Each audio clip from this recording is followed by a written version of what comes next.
A formal U.S. recognition of Jerusalem as the capital of Israel would cause catastrophe and lead to new conflict in the Middle East, Turkish Deputy Prime Minister Bekir Bozdag said on Monday. Speaking to reporters after a cabinet meeting, Bozdag, who is also the government spokesman, said Jerusalem's status had been determined by international agreements and that preserving it was important for the peace of the region. The status of Jerusalem and Temple Mount have been determined by international agreements.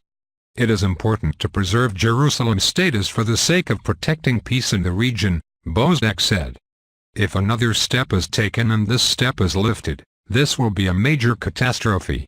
Israel captured Arab East Jerusalem in the 1967 Middle East War.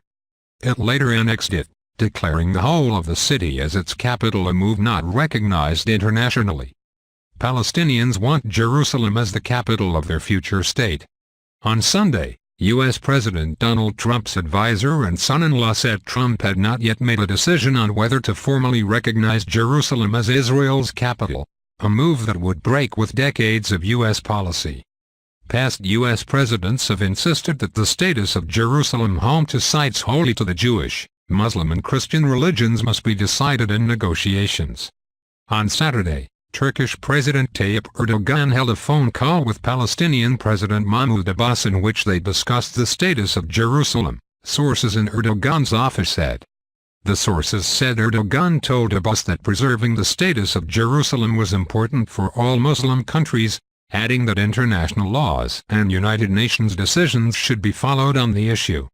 Any move by the United States to recognize Jerusalem as Israel's capital would fuel extremism and violence, Arab League Secretary General Ahmed Abul-Gheit said on Saturday. A senior Jordanian source said on Sunday that Amman has begun consultations on convening an emergency meeting of the Arab League and the Organization of Islamic Cooperation before Trump's expected declaration this week.